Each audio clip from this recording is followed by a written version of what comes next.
अस्सलामुअलैकुम, welcome back guys. आज की इस वीडियो में हम देखने वाले हैं कि स्क्रीन पर लिखे हुए इन अल्फाज को इंग्लिश में कैसे बोलना है। इनके लिए हम सीखेंगे एक स्ट्रक्चर जिनकी मदद से हम ये सीखेंगे कि ये वाले फ़िक्रात को इंग्लिश में कैसे बोलना है।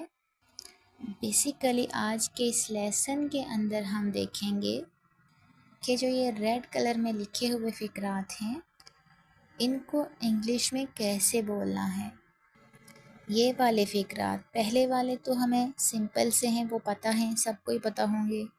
मैं परेशान हूँ, ये तो हमें सबको पता है कि सिंपल सा फ़िक्रा है। इसको इसको तो हम अक्सर बोलते हैं और यूज़ करते हैं अपनी डेली लाइफ में, और पता होता है कि इसको हम कैसे यूज़ करते हैं इंग्लिश में। मैं परेशान हूँ, मैं घर पर हूँ। ठीक है, इस तरह के वो भी बहुत सारे फ़िक्रात हम इस लेसन के अंदर देखेंगे। लेकिन जो ये रेड कलर के अंदर लिखे हैं कि मैं परेशान ही रहता हूँ, मैं घर पर ही रहता हूँ, वो उदास ही रहता है। ठीक है, तो इस तरह के फ़िक्रात जिनके अंदर थोड़ा ठहराव आ जाता है, वो वाले फ़िक्रात हमने इंग्लिश के अंदर कैसे बोलने हैं आज हम ये सीखेंगे। तो इनके लिए एक स्पेशल स्ट्रक्चर है। तो लेसन को शुरू करने से पहले अगर अभी तक आपने मेरे चैनल को सब्सक्राइब नहीं किया, लाइक नहीं किया, शेयर नहीं किया, कमेंट नहीं किया, तो ज़रूर कर दीजिए ताकि इस तरह के मज़ीद लेसन्स आपको और भी मिलते रहें और आप मेरे साथ इंग्लिश सीखते रहें। और अब चलते हैं और आज का लेसन शुरू करते हैं। सबसे पहले देख लेते हैं कि स्ट्रक्चर हमने कौन सा यूज़ करना है इसके अंदर। यहाँ पर है हमारे पास स्ट्रक्चर। आज के फ़िक्रात के लिए स्ट्रक्चर क्या है कि सबसे पहले हमने लिखना करना है सब्जेक्ट। कोई भी सब्जेक्ट आया करेगा हमारे फ़िक्रे में, जो भी होगा वो हमने सबसे पहले लिखना करना है। उसके बाद लिखना है रिमेन, रिमेन। उसके बाद सब्जेक्ट के बाद आ जाया करेगा रिमेन। अगर सब्जेक्ट सिंगुलर हुआ, थर्ड पर्सन सिंगुलर होगा तो आ जाया करेगा रिमेन्स, एस का इजाफा हो जाएगा और लास्ट पर आ जाया करना है कॉम्प्लीमेंट। इस तरह हमारा ये जुमला कंप्लीट हो जाया करेगा हमारे दिए गए स्ट्रक्चर के मुताबिक। अब ये लास्ट में कॉम्प्लीमेंट लिखा है, ये कॉम्प्लीमेंट क्या है सबसे पहले इसे देख लेते हैं कि कॉम्प्लीमेंट क्या होता है। अदरवाइज सिंपल हम देख रहे होते हैं कि लास्ट पे सब्जेक्ट आता है, बट यहाँ पे कॉम्प्लीमेंट लिखा हुआ है, तो देख लेते हैं कि ये क्या चीज़ है। सबसे पहले यहाँ पे कॉम्प्लीमेंट की डेफिनेशन देख लेते हैं। Complement is a word that is used to complete an incomplete thing. Complement हमारे पास एक ऐसा यहाँ पे वर्ड होता है जिसको हम यूज़ करते हैं इनकम्प्लीट चीज़ को कंप्लीट करने के लिए। अगर हमारे पास कोई जुमला है तो उसको हमें कंप्लीट करना है। कोई इनकम्प्लीट जुमला है तो उसे हम कंप्लीट करेंगे।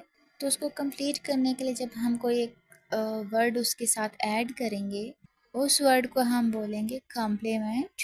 जैसे यहाँ पर एक एग्जांपल दी गई है, ही इज़ अ डॉक्टर। अगर हम इस जुमले को इनकम्प्लीट रखते हैं, यहाँ तक बोलते हैं ही इज़, वो है, वो क्या है, वो बिल्ली है, जानवर है, इंसान है, कोई प्रोफेशन है, व्हाटएवर।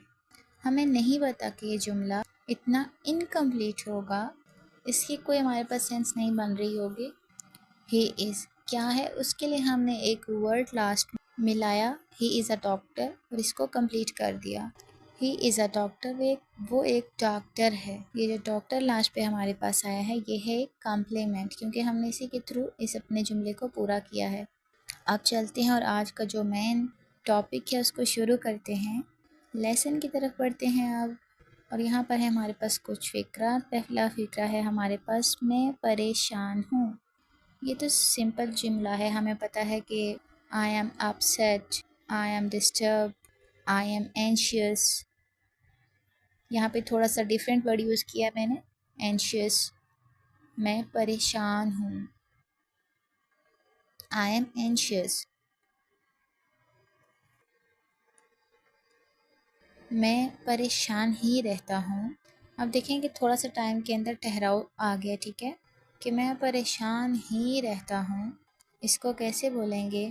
तो इसके लिए हमने यूज़ करना है रिमेन का कॉन्सेप्ट। रिमेन का कॉन्सेप्ट इसके लिए हम यूज़ करेंगे कि आई, सबसे पहले हमने लिख लेना है सब्जेक्ट अपना, इसके बाद हमने लिखना है रिमेन, इसके बाद आ जाएगा कॉम्प्लीमेंट। कॉम्प्लीमेंट क्या है? परेशान। I remain anxious, I remain anxious, मैं परेशान हूँ, मैं परेशान ही रहता हूँ, ठीक है, आई रिमेन एंशियस। इस तरह से ये जुमला हो गया कंप्लीट। अब चलते हैं नेक्स्ट जुमले की तरफ। वो वहाँ है, वो वहाँ है। अब वो से हमने मुराद लिए है फीमेल। अगर मेल है तो हम मेल ही यूज़ करेंगे और फीमेल है तो शी यूज़ करेंगे। फीमेल से मुराद कोई लड़की है, ठीक है, तो अभी हम यूज़ करेंगे शी इज़ देयर। वो वहाँ है, ये बहुत ही सिंपल है, सबको पता होगा, मुझे, आपको, छोटे छोटे बच्चे को। वो वहीं रहती है, वो वहीं रहती है, तो इसको कैसे इंग्लिश में बोलेंगे? She remains there. अब थर्ड पर्सन सिंगुलर आ गया है हमारा।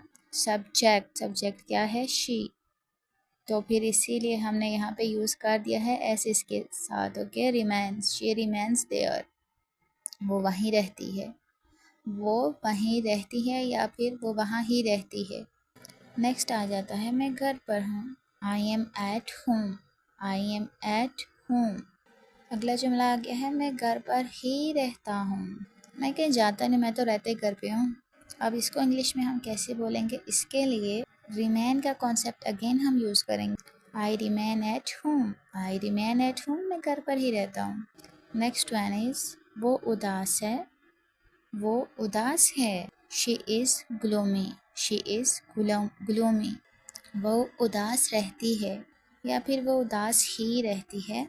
She remains gloomy, she remains gloomy. मेरी कार ख़राब है, मेरी कार ख़राब है। My car is out of order, मेरी कार ख़राब ही रहती है। My car remains out of order. अब चलते हैं नेक्स्ट। मैं खुश हूँ, I am happy, I am happy.